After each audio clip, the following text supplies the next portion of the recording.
жактырылган. Бул программаны жүзөгө ашыруу үчүн Азия өнүктүрүү банкы тарабынан бюджеттик колдоого 50 миллион АКШ доллары өлчөмүндө каржылык жардам берилүүдө. Анын 25 миллион АКШ доллары насыя жана 25 миллион АКШ доллары грант. Урматтуу депутаттар, ушул долбоорду колдоп бериңиздерди суранабыз. Рахмат. Урматтуу депутаттар, аталган мыйзам долбоору боюнча суроолор барбы?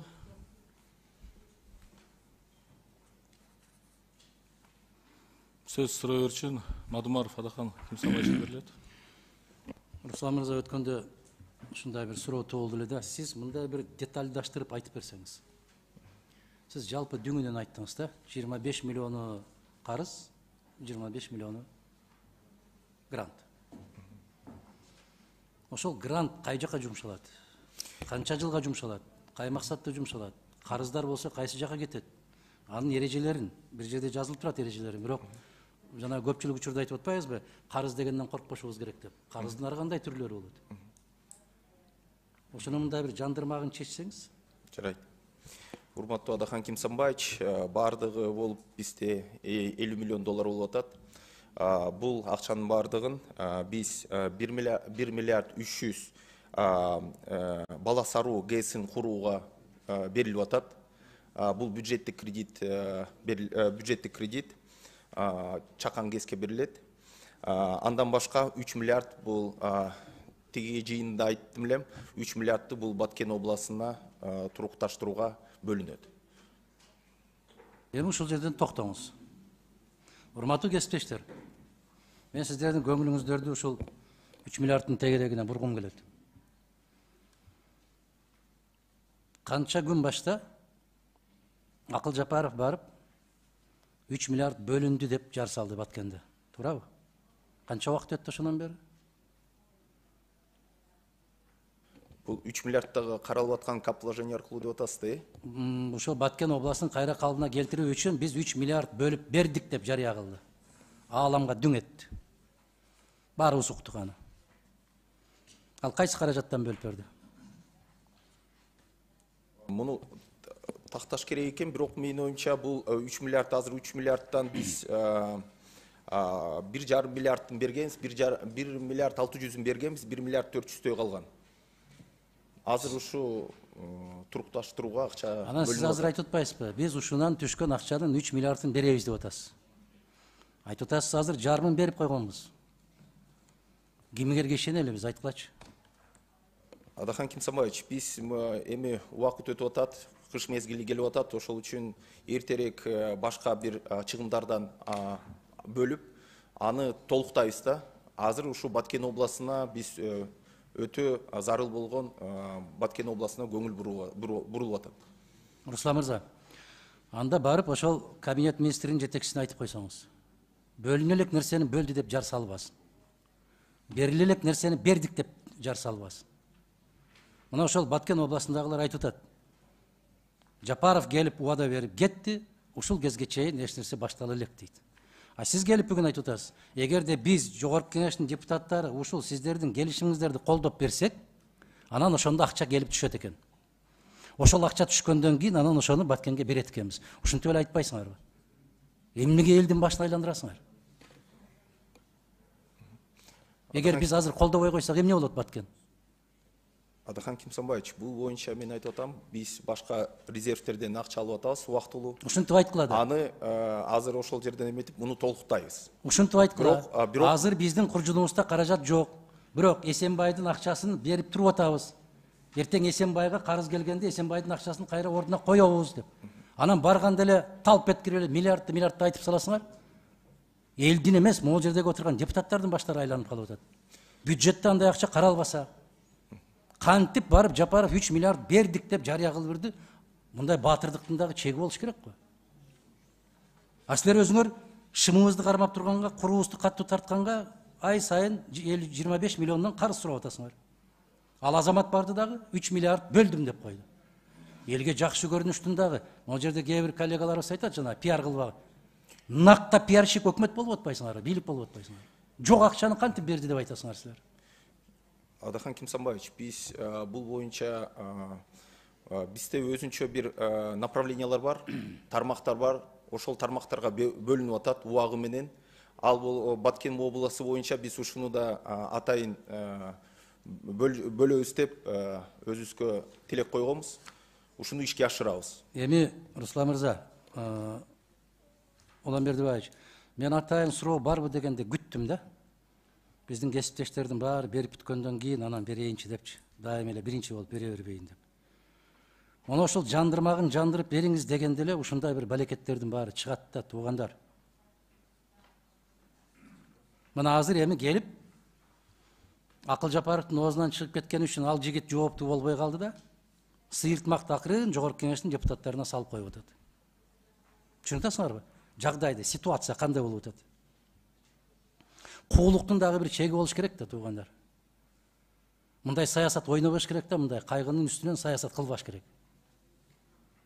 Эгер сиз ошол министрдин орун басары катарында айтыңызчы, азыр биздин комитеттин депутаттары карыз албайбыз деген принципте бекем туруп, колдобой койсо эмне болот?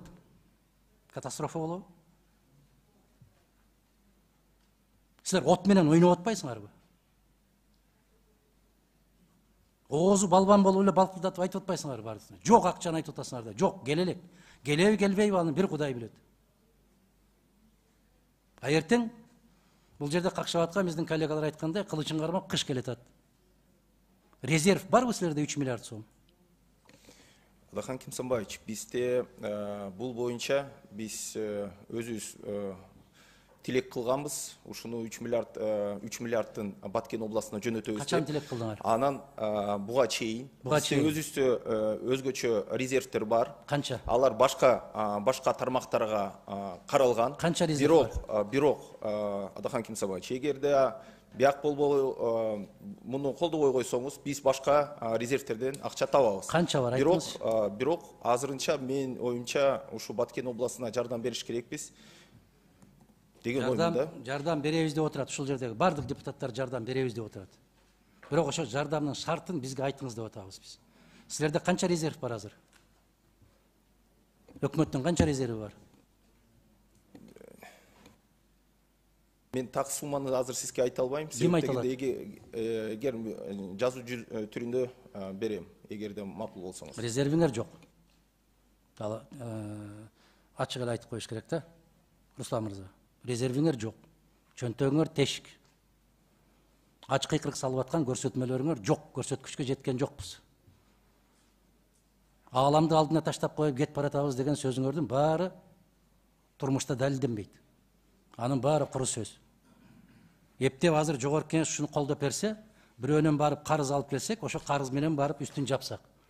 Тажикстан тарапка канча доомат койдуңар? Ошо калыбына келтирүү боюнча. Адахан Кимсанбаевич, бул боюнча мен кыскача бул Азия өнүктүрүү банкы бизге берип атпайбы? Бул биз 50 миллион доллар алып атпайбызбы?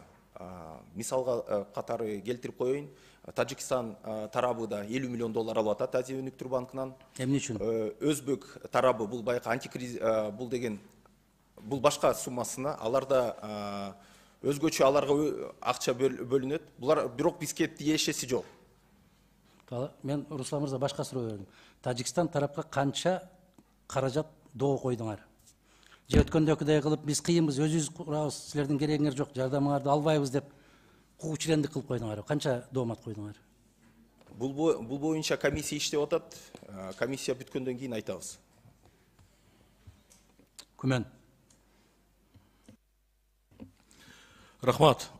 Урматтуу депутаттар, дагы суроолор барбы? Нуржит Кадырбекович. Чоң рахмат.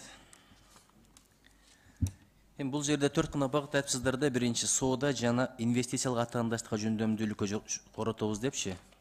Экинчи чоп дегениңер эмне? Чоп өнүктүрүү деп атат. Чоң тамган менен кыскартылган сөз чопту өнүктүрүү дейт.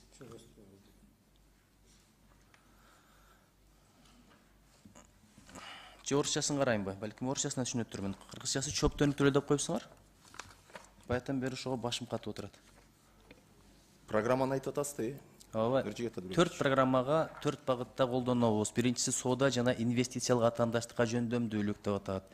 Экинчи чоп дөнүктүрүү. Чобуңар эмне? Бул жакта отургандардан билеби бир жарым?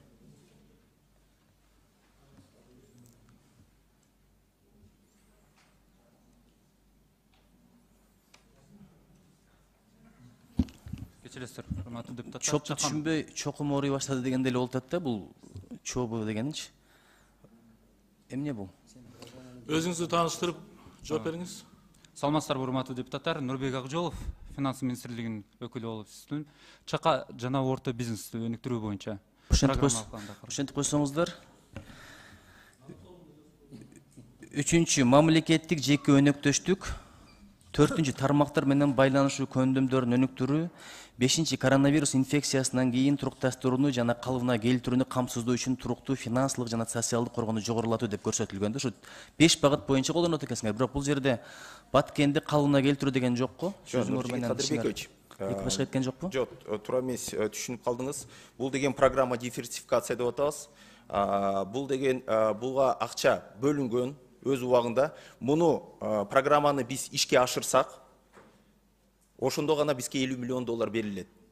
Ошол үчүн биз муну быйыл январдан баштап ушу ишке ашырганбыз. Ушуну результатка жеткенде, ушу анда гана бизге 50 миллион доллар беришет. Түшүнүктүү. Эми кылып атпсыңар, результатка жеткенде дейт. Кандай тыянакка результатка жеттиңер, бул боюнча өзүнчө бир суроо беришиңиз керек экен, бул жакта алып келип алып, Теги эле мындай бирден айтып берсеңер жакшы болмок да, үдүңүнөн айтпайчы, мынча өнүгүү болду, анан ВВП мынчага көбөйдү деп отурбай. Бул алган акчабыз бул жакка кетти, натыйжада мындай завод пайда болду, мынча жумуш орундары түзүлдү деген бир да отчет жок да. Дайыма 50% грант, 50% кредит дейсиңер, анан кийин долбоорлорго кетиребиз дейсиңер, бирок тыянагы жөнүндө менде маалымат жок. Ушуну ойлонуп атам. Экинчиси, макул, Баткен жөнүндө айтып калдыңыз. Азыр канча баткендик адамдар баягы Балекеттен кийин, Тостополоңдон кийин чек арадан кетип калып, Бишкекте, Ошто, Кызылкыяда, Баткенде үй жок жүрөт. Тизмеси барбы силерде? Нуржигит Кадырбекович, бул боюнча комиссия иштеп атат. Комиссия бүткөндөн кийин биз алып келебиз өзүнчө. Эмдигише бүтсүңөр болбойт, анткени мага деле мындай WhatsApp'тан кайрылып атат да. Бул жака келдик, квартирага акчабыз түгөндү, кубалап чыгып атышат, кээ бирлери мечитте жашап атат экен. Ал жактан дагы чыгышка туура келип атат, жардам бере аласыңарбы депчи. Мен силерге бир сунуш берип коеюнчу. Азыр канча окуу жайлардын жатаканалары бар го? Жарымынан көбү бош турат. Ушуларды бир ойлоп жайгаштырбайсыңарбы? Мына сен өкмөттүн өкүлү катары, сиз өкмөттүн өкүлү катары бул жерде турасыз. Эми тиешелүүлөр жооп берсин бул жакта. Жатаканалар бар, канча мекемелер жатаканалары бар.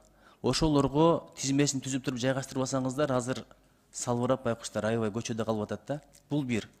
Анан бир аскер операция болуп, улам операция болуп атыптыр. Ата-энеси келип унаада жашап атыптыр. Ушуга окшогондорго көңүл бөлүш өтө маанилүү. Дегенде ушуларды чечип алып, анан мындай глобалдык маселелер көтөрсөк жакшы болот эле. Эми сөзү келгенде айтып койдум. Бирок дагы деле карасаңыз, конкрет эмнеге коротосуздар, ошонун бул жакта мен аябай карап чыктым тексттерди. Деги эле жок да, деги эле жок. Анан 46-жылга чейин төлөп бүтөт экенбиз, туурабы? Канча жылга чейин төлөп бүтүшүбүз керек эгерде быйыл алсак? 24 жылга берилет, 8 жылы бул деген жеңилдетилген мезгил. 1%, анан 1,5%-тен төлөйбүз. 1,5%. Макул, ошону эсептеп чыктыңыздарбы? 46 жылга чейин, 46-жыл 15-сентябрда төлөшүбүз керек экен акыркы траншты. Ошондо канча миллион кошуп беребиз ушу 25 миллионго? 25 миллионго биз 5 миллион төлөп беребиз кошумча. Ошондо 25 миллион алып, анан 30 миллион төлөп берет экенбиз да, туурабы? Ооба, туура. Чоң рахмат. Рахмат. Сөз Темирбаева Нургүл Мырзакуловна берилет. Рахмат, урматтуу төрага. Суроом баяндамачы. Мына азыр ушул бизге Азия өнүктүрүү банкы тарабынан келип аткан 50 миллиондун ичинен Баткен областын өнүктүрүүгө канча каражат бөлүнөт? 3 миллиард. 3 миллиард. 3 миллиард. Ошол 3 миллиардтын ичинде мына өнүктүрүү дегендин ичинде эмнелер бар сиздерде? Өнүктүрүү дегенде кайсы тармакта колдоносуздар? Биз азыр ошо комиссия иштеп атат. Комиссия бүткөндөн кийин ошо 3 миллиард бөлүнөт. Бирок азыркыга чейин мен айтып атпаймынбы, 1 миллиард 600 кеткен. Ошо 1 миллиард 400 дагы азыр ошо каралып атат. Комиссия айткандан кийин ошону да ошол акча. Сиздерде алдын ала аныкталган так бир программа мындай пландуу жокпу? Мисалы үчүн бул бөлүнгөн 3 миллиард бөлүнгөн акчаны бул Баткен областы боюнча эмне курасыздар? Сос объект, үй курасыздарбы, жол курасыздарбы, же болбосо ишкана ачылабы, же чек арага жумшалабы? Ушундай бир эч кандай так маалымат, то есть мындай программа жокпу сиздерде? Для восстановления Баткенской области. Эми бизде восстановление болгондо көп нерсе бар да. Көп нерсе бар. Буга чейин эле өнүгүп кеткен жок да. Баткенчи. Ошол боюнча биз өзүнчө, биз Баткен областына өзүнчө да бюджеттен да 500 миллион каралып атат жыл сайын. Эмдиги жылы да каралат. Бул деген өзүнчө 3 миллиард ушу турукташтырууга биз акча бөлүнүп атат. Демек, жалаң жанагы биздин күйүп кеткен, үйсүз калган жарандарга багытталган деп айтсаңыз болобу? Ошого багытталабы? Туура. Же ишканаларды өнүктүрүүгө, же бир завод, фабрика ачканга жумшалабы? Жок, менин оюмча бул азыр восстановленияга. Жалаң калыбына келтирүү. Калыбына келтирүү. Рахмат. Анан дагы мына сиздерге дагы бир өзүмдүн оюмду айткым келет да. Ушул биз дайыма кредит түрүндө, грант түрүндө биз алып атабыз да. Анан чындыгында бул мына жогоруда кесиптештерим айткандай кийинки муун төлөйт. Биздечи кийинки муун төлөйт. Бирок ошол келген акчаларды туура багытта колдонсок, ошол бизде утук болот эле. Себеби көбүнчөсү биздин эч кандай бир так бир программабыз жок эле. Биз абстракттуу ушундай бир программаларды түзөбүз дагы, ошонун акчаны ала беребиз. Анан акча мындай абага кумга сиңгендей эле кийин акчаны салабыз, кайра мындай возвратность жок да биздин көбүнчөсү. Ошон үчүн мына грантты алганда, кредитти бул колдонуп биз кайра беришибиз керек да, туурабы? Төлөйбүз. Ошол кредитти алып атканда ушундай программаларды иштеп чыксаңыздар, сиздерден суранычы. Себеби мына бул Баткенди өнүктүрүү программасында эч кандай ушундай бир Баткенди өнүктүрө турган бир мындай эч кандай бир эме жок да, программа жок. Себеби биз алабыз, макул сос объекттерди салабыз, үйлөрдү курабыз, жолдорду оңдойбуз, бирок Баткендин экономикасын өнүктүрө турган программа жок. Урматтуу Миргүл Омурзаковна, туура айтасыз. Биз кредит алганда чындыгында бир натыйжалуу, эффективдүү колдонуш керекпиз да. Анан Баткен областы боюнча менин оюмча биз азыр ушу өтө мамлекет, өтө өкмөт өтө көңүл бурулуп атат. Ага ушу баягы калыбына келтирүү боюнча өзгөчө маани берип атат. Андан башка экономиканы өнүктүрүү боюнча бизде буга чейин мен келгем, бизде Дүйнөлүк банк менен бир долбоор бар. Баткен областын өнүктүрүү, экономикасын өнүктүрүү деген долбоор бар. Эсиңизде болсо керек, бул баягы арис аркылуу ал деген бизде мындай ой бар. Ошону ишке ашырып атабыз. Туура айтасыз, биз ошо. Ал менин эсимде. Ал боюнча сизге суроо бергенимде сиз мага айткансыз. Дүйнөлүк банк завод фабрикаларды курганга уруксат бербейт деп. Туурабы? Жок, эми завод фабрикаларды уруксат бербейт, бирок өнүктүрүүгө берет. Акчачы. Өнүктүрүүнүн баягы туризмди өнүктүрүү, атайын жашылчаларды өстүрүү деген ушундай багыттарга берилет. Бирок биз ошол жердеги азыркы күндөгү биздин абалды эске ала турган болсок, биз жумуш жорун түзүп, мындайча айтканда бир кирешени пайда кылганда дагы эл ошондо гана калып атпайбы? Эмне үчүн ушундай багыттарды карабайсыздар? Миргүл Омурзаковна, карайбыз, карап атабыз. Өкмөт карап атат. Эгерде сунушуңуз болсо, сунуш берсеңиз, биз карап көрөлү, чогуу ишке ашырабыз. Сунушум бар, берем сиздерге жазуу түрүндө. Рахмат. Рахмат, кийинки сөз Атажанов Рысбек Исламовичке берилет. Рахмат, Улан Бердибаевич, урматтуу депутаттар, урматтуу бүгүнкү жыйын катышуучулары. Негизинде Баткен обласы аябай муктаж да бул кредитке азырчы. Ошон үчүн бири-бирибизди мындай сын такпай, урматтап эле ушу колдоп койбойлу, кандай дейсиздер? Добушка койсоңуз, Улан Бердибаевич. Эми муктаж болуп атат, баарыбыз көрүп атабыз.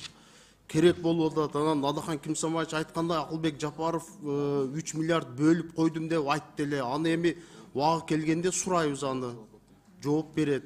Кайда кетти, эмне кылды? Ошон үчүн Сиздин сунушуңуз аталган мыйзам долбоорун добушка коюу боюнча болуп атат да, Рысбек Исламович, туура түшүндүмбү? Рахмат. Эми процедура боюнча мен депутаттардан эми сурап коюшум керек. Башка суроолор барбы, урматтуу депутаттар? Суроолор жок болсо, бул жерде Руслан Сатылганович, биздин депутаттар, коллегалар айткан нерсенин баардыгын эске аласыз деп ойлойм. Андан кийин негизги максат депутаттардын дагы ойлогону ушул бөлүнгөн акча каражаты чыныгы муктаж, чыныгы ушул Баткен областына бир чечилчү маселеге жумшалса экен деген үмүт тартып суроо берип атат. Ошонун баардыгын эске аласыздар деп ойлойм. Урматтуу депутаттар, эгерде каршы болбосоңуздар, аталган мыйзам долбоорун жогоруда өкмөттүн өкүлү дагы суранды. Адагым Исламбаевич. Бир кошумча, кесиптештердин айткан сунуштарына бир кошумча. Кийин ушул кийинки жыйынга бизге так берип койсоңуз да, ошол 3 миллиард бөлүндү дегенде кай жактан бөлүндү, качан бөлүндү, кимге бөлүндү, эмне максатта бөлүндү, калган каражат эмненин эсебинен толуктайсыздар да. Мына ушул боюнча толугу менен кагаз жүзүндө маалыматты бериңиз бизге. Биз эртең Баткенге барганда так айтышыбыз керек. Так. Мына ушул сунуштарды эске алуу менен Улан Бердибаевич добушка койсоңуз колдоп берели. Тек гана Баткен үчүн. Дагы бир жолу айтам. Өкмөттүн абийирин жабыш үчүн эмес. Ошол Баткенде сыздап аткандардын жагдайын жакшыртыш ниети менен, ушул үмүт менен. Рахмат. Рахмат. Бул жерде Руслан Сатылганович өкмөттүн өкүлүнө дагы жогорудагы эске алып, аталган акча каражаты кайсыл жакка, кайсыл тармакка так бөлүнүү боюнча маалыматты кошумча кылып сөзсүз депутаттарга бериңиздер. Себеби дегенде кийин дагы бул маселе көтөрүлгөндө биздин комитетте ушул маселени дагы карайбыз. Каршы эмессиздер, урматтуу депутаттар?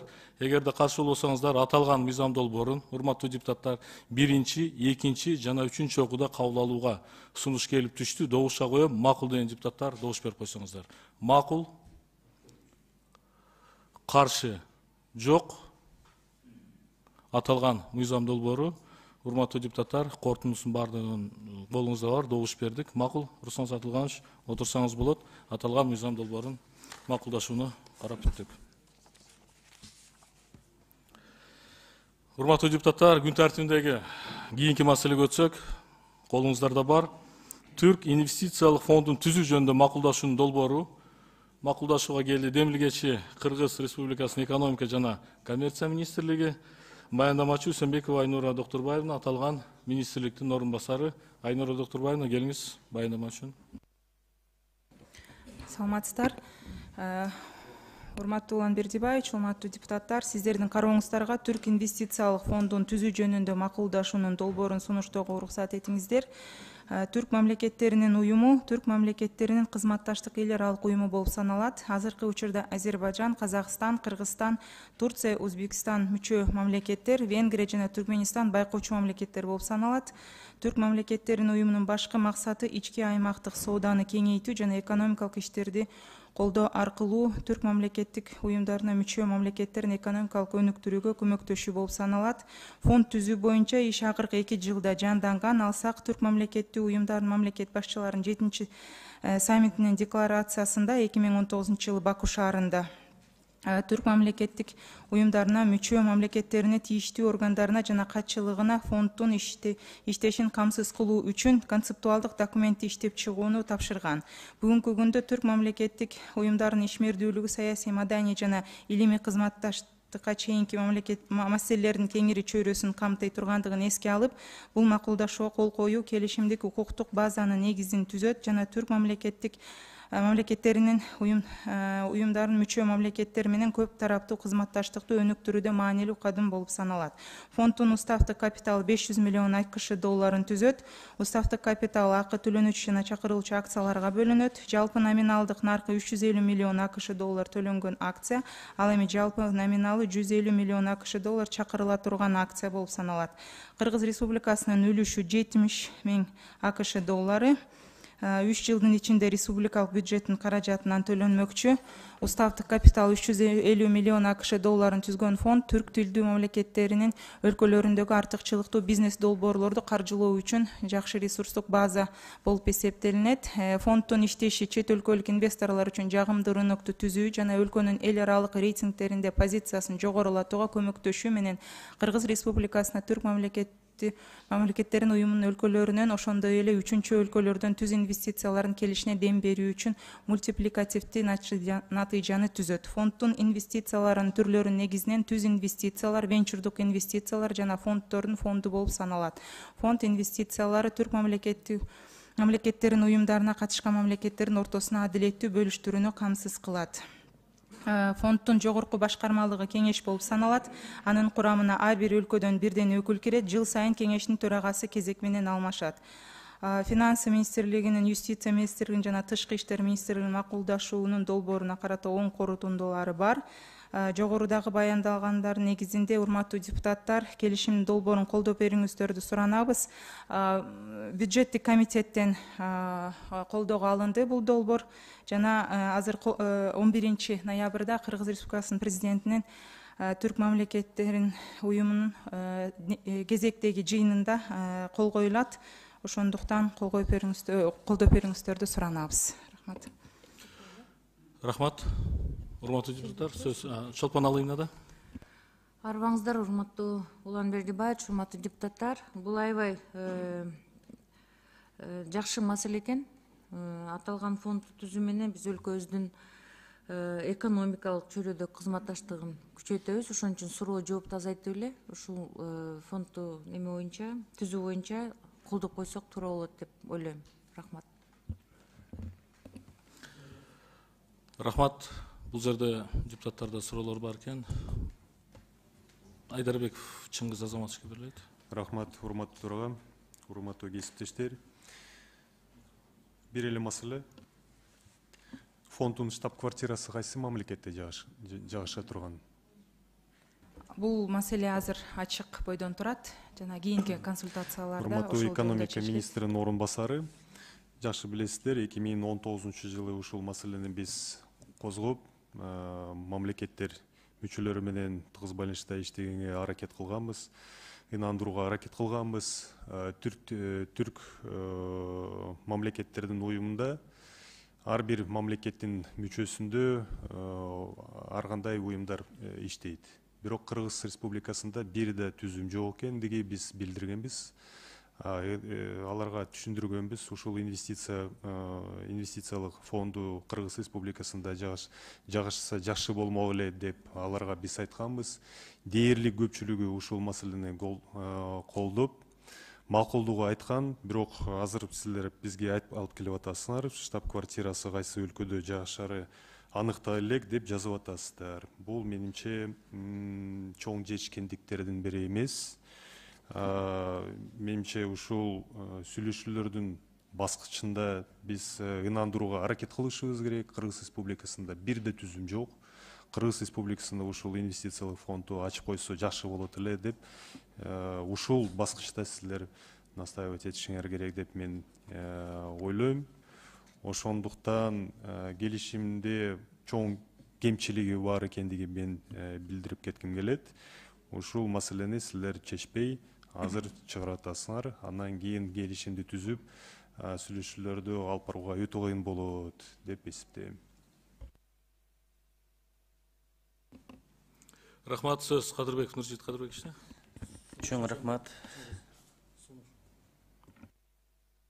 Сунуш, урматтуу кесиптештер, ушул келишимдин алкагында штаб-квартираны жагыштыруу боюнча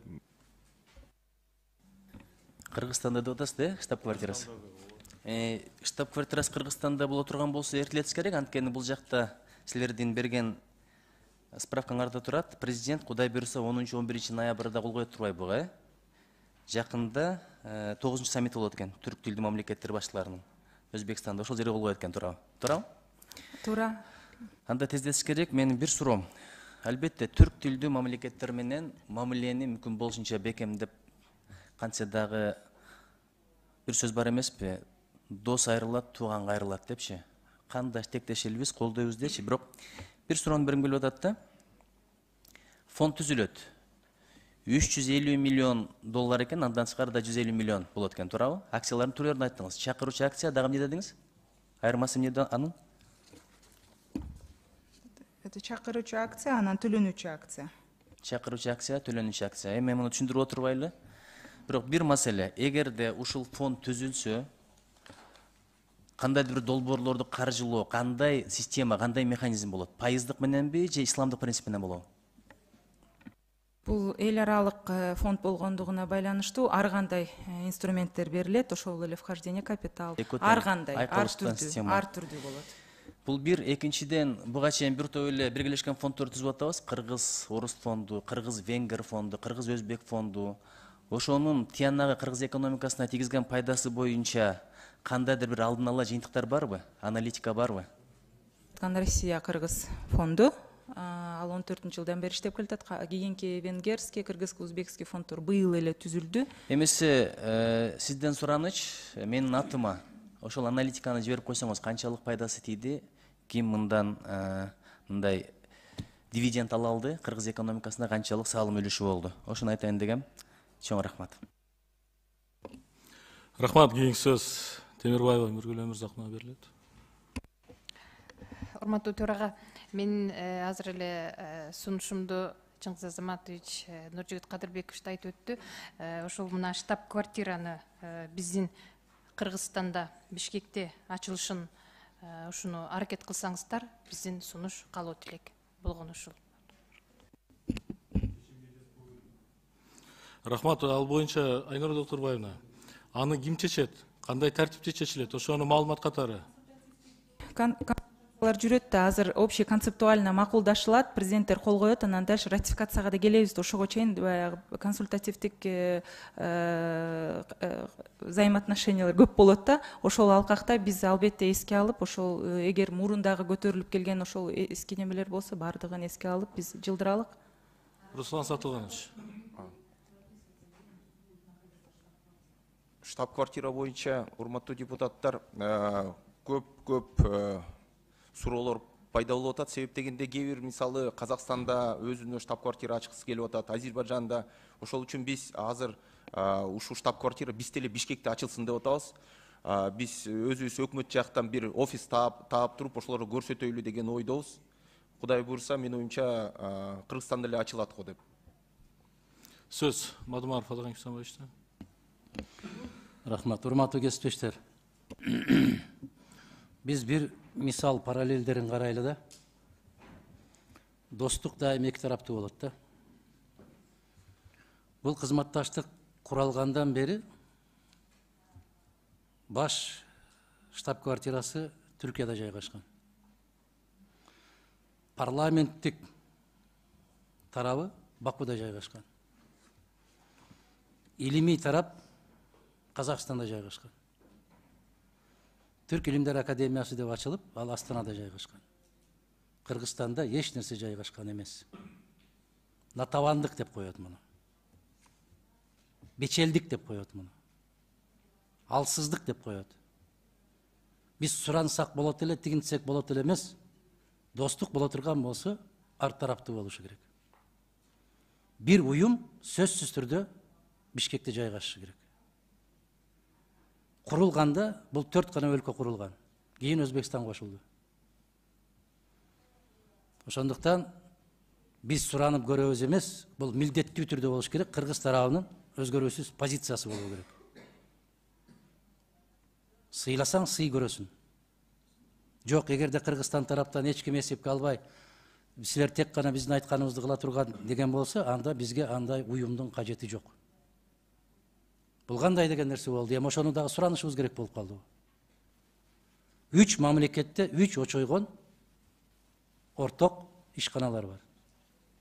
Ошондуктан Бишкек экендиги, Кыргызстан экендиги бул жерде талашы жок болуш керек.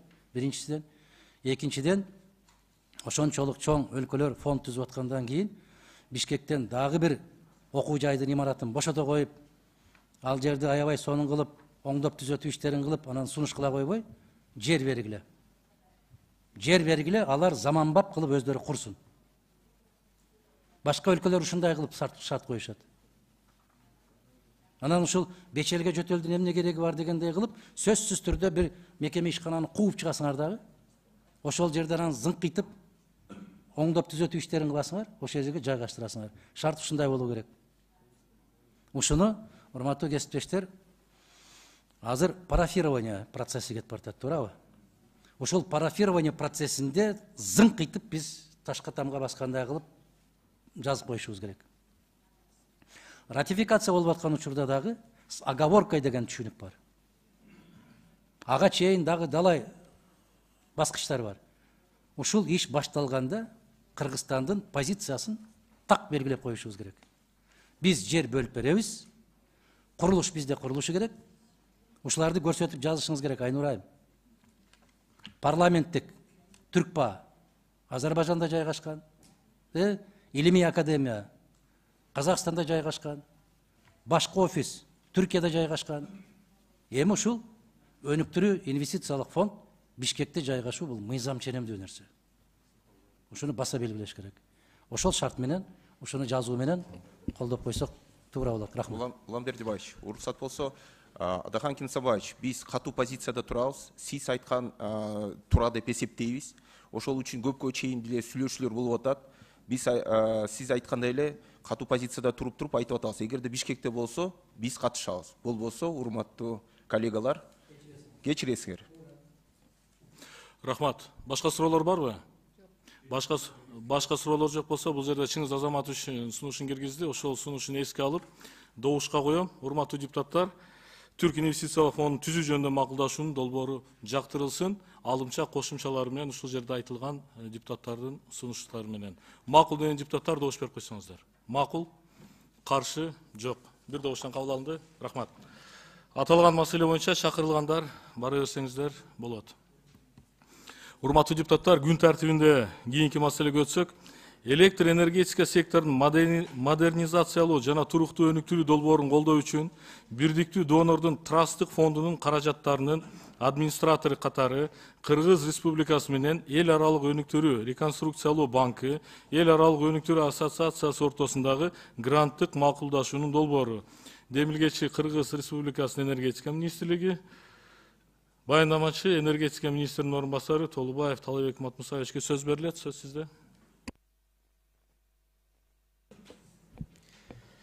Саламатсыздарбы, урматтуу депутаттар, саламатсызбы, Улан Бердибаевич. Электр энергетика секторун модернизациялоо жана туруктуу өнүктүрүү долбоорун колдоо үчүн Бирдиктүү донордун тастык фондунун каражаттарынын администратору катары эл аралык өнүктүрүү реконструкциялоо банкынын эл аралык өнүктүрүү ассоциациясынын тарабынан экономика боюнча Швейцариянын мамлекеттик секретариаты СЭКО каражаттарынан 3 миллион АКШ доллары суммасына каражатын алуу боюнча келишимге гранттык макулдашууну карооңуздарга сунуштап жатабыз биз. Бул негизинен общий каражат 8 миллион.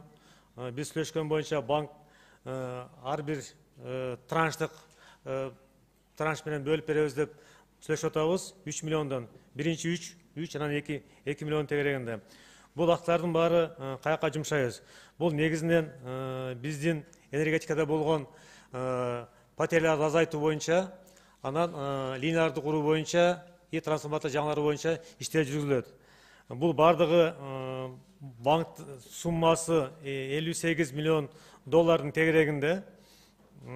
Ошонун ичинен анын 8 миллиону бул гранттык акча, дагы 50 миллион банктын ичиндеги акчанын дагы 25 миллиону бардыгы биригип, ошон 25 миллиону кредиттик акча, калганын баары гранттык акча болуп эсептелет. Бул долбоорду биз 3 жылдын ичинде бүтүрүшүбүз керек. Ошону колдоп берүүңүздөрдү суранабыз. Суроолор боюнча рахмат. Сөз суроо үчүн Бакасов Улан Болотбековичке берилет. Рахмат. Улан Бердибаевич, саламатсызбы, урматтуу депутаттар, урматтуу чакырылгандар, урматтуу министрдин орун басары. Бул 100% грантпы? Акча 100% грант. Анда колдош керек, Кыргыз Республикасынын энергетикасын колдош керек, жардам бериш керек, жардамга муктажсыздар. Бирок бир нерсе билесиздер, өткөн жетекчилиңер ар кандай шоулар кылып, ар кандай пиарлар кылып, акчаны туура эмес жакка жумшап, туура эмес пайдаланган. Ошондон сак болсоңуздар, сураныч. Рахмат. Рахмат, колдойбуз. Рахмат. Урматтуу депутаттар, дагы суроолор барбы? Сөз Талабек кызы Жылдызда. Рахмат. Вот 3 миллиона гранта, да, которые мы берем сейчас на данный момент, как бы это же для поддержки компонента 2, правильно, насколько я понимаю, да, цифровизация, да, распределение сетей, которое было одобрено нашим комитетом 29 сентября 2022 года. Правильно? Правильно. Вот смотрите, вот компонент 2. Цифровизация распределительной сети на сумму 35 миллионов долларов США. Да? Данный компонент будет направлен на применение цифровых решений и сокращение коммерческих потерь. Конкретные меры, да, в рамках данного компонента это включает внедрение автоматизированных систем коммерческого учета электроэнергии. Установка счетчиков. Да, это счетчики. Всего по республике, по вашим данным, нам требуется 590... Из них сейчас на 3 миллиона мы сейчас просим одобрить нам. На 3 только. Нет, у меня конкретный вопрос. Вот 3 миллиона грантов пойдут на закуп АСКУ? Да, АСКУ счетчиков, да. А те 35 тоже пойдут на закуп? Нет, там на еще, счетчиков? там другие Ну, там компоненты. еще сети вы будете... Там, да, СИП кабели будет. Ну и плюс закуп. Все, да. Угу.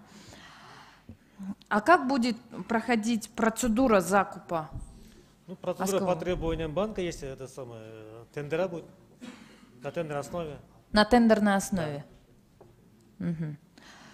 Вот смотрите, еще в соглашении отмечено, что на период реализации проекта будет действовать отдел управления проектом. Да? Вот у меня вопрос. Вот в этом отделе, да, сотрудниками, вот проектом соответствующими сотрудниками, отвечающими требованиям МАР. Данные сотрудники будут наши граждане или это международные специалисты? Это наши граждане будут. На основании конкурса будем выбирать отдел и набирать людей. Наши сотрудники будут. Наши сотрудники. Хорошо. Спасибо. Сөз Айдарбеков Чыңгыз Азаматовичке берилет. Рахмат, урматтуу төрага. Урматтуу баяндамачы, азыр сиз расмий түрдө ушул келишим толук кандуу грант деп айтыңыз, туурабы? 3 миллион доллар толук кандуу грант. Жок, сизге азыр суроону берди депутат. Бул келишим толук грантпы же грант эмеспи? Сиз грант деп койдуңуз, туурабы? Мен мынтип айттым, 8 негизди каралып аткан каражат 8 миллион доллар. Анын ичинен бүгүн биз только 3 эле гана миллион алып келип атабыз. 8 миллион доллардын баары грант. 8 миллион бул грант, туурабы? Туура. Анан кийин ушул жерде тиркелген грантовое соглашение ичинде преамбула жакта жазып турат. Получатель номером заключить соглашение о финансировании для цели предоставления кредита на сумму эквивалентную 18 миллионов 600 тысяч специальных прав заимствования и гранта на сумму 18 миллионов 600 СПЗ. Ушул 18 миллион 600 миң специальный прав деген бул канча эквивалент доллар менен болот? Уруксат болсо, финансы министринин орун басары, ал деген 25 миллион доллар болот. 25 миллион доллар бул кредит. Насыя биз алабыз, туурабы? Грант эмес. Бул боюнча, бул долбоор боюнча 50 миллион биз бияка келип макулдашуудан өткөн. Бул кошумча ошо 50 миллион долларга 8 миллион грант берилип атат. Биз азыр макулдугу жактырылсын деп сөз кайсы келишимге беребиз? 8 миллион долларга элеби? 8 миллион гранттык. 8 миллионго долларга. Грантка. 25 миллион насыя боюнча болганда болот. Булар өткөн. Анын тагдыры кандай болот?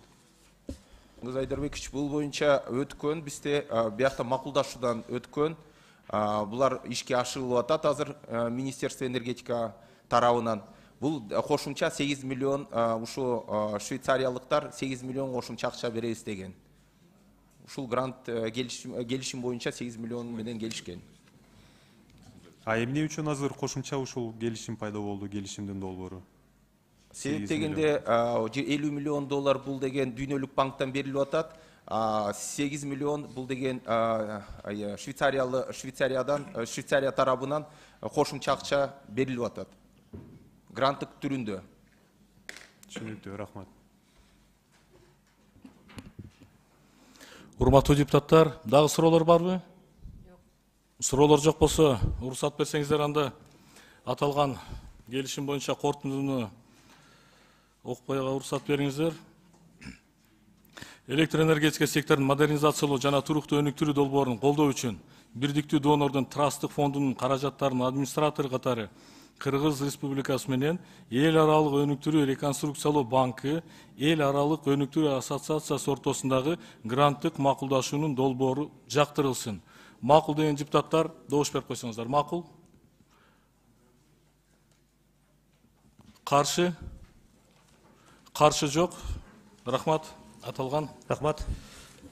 Мыйзам долбоору жактырылды. Аталган маселе боюнча чакырылгандар бара берсеңиздер болот. Урматтуу депутаттар, күн тартибиндеги кийинки маселеге өтөбүз. Кемпирабад суу сактагычынын суу ресурстарын биргелешип башкаруу жөнүндө Кыргыз Республикасынын министрлер кабинети менен Өзбекстан Республикасынын өкмөтүнүн ортосундагы макулдашуунун долбоору макулдашууга киргизилип атат. Демилгечи Кыргыз Республикасынын айыл чарба министрлиги, баяндамачы Кыргыз Республикасынын айыл чарба министринин биринчи орун басары Алишеров Нурдин Кубанычбекович. Процедурный Атажанов Рысбек Исламовичке сөз берилет. Рахмат, Улан Бердибаевич. Урматтуу депутаттар, урматтуу бүгүн жыйын катышуучулары, Кемпирабад суу сактагычын суу ресурстарын биргелешкен башкаруу жөнүндөгү азыркы долбоорду жабык эшик артында карасак жакшы болот эле. Мен сунушумду добушка коюңуз, Улан Бердибаевич.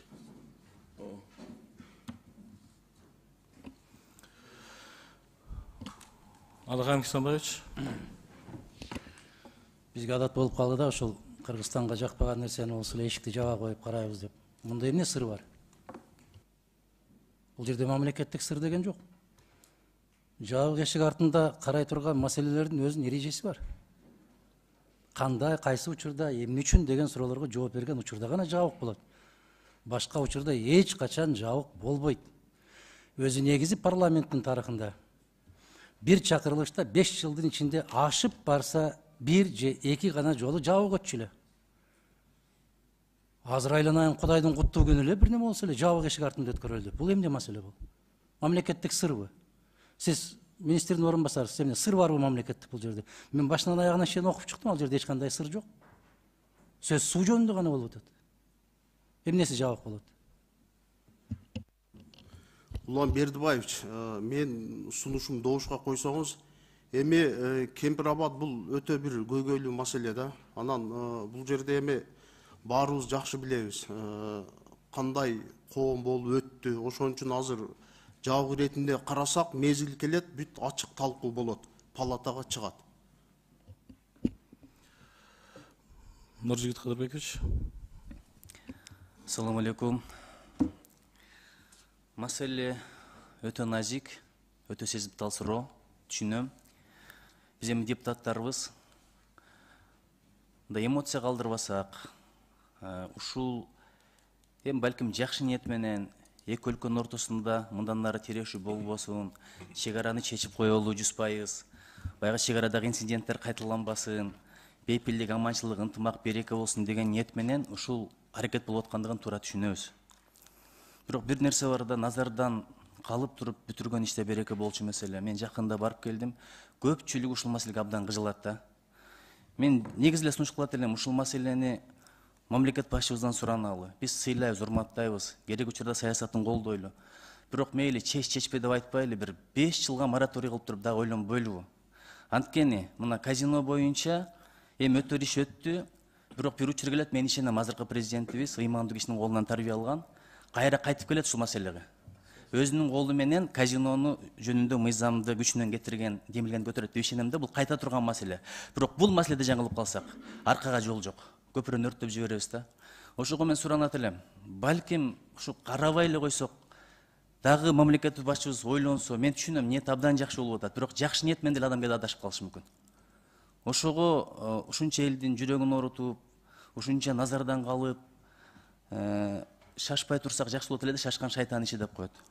Анан эгерде азыр карай турган болсок, ачык эле карасак, бирок эл аралык маселе, өзбек бир туугандар биздин жакшы кошунабыз, президенти дагы даанышман киши, тил тийгизбей, ачуу калтырбай, эмоция калтырбай, бирок ачык карайлы. Анткени эли журтубуз бизден ушул маселенин бардыгынан көп күтүп атат. Рахмат.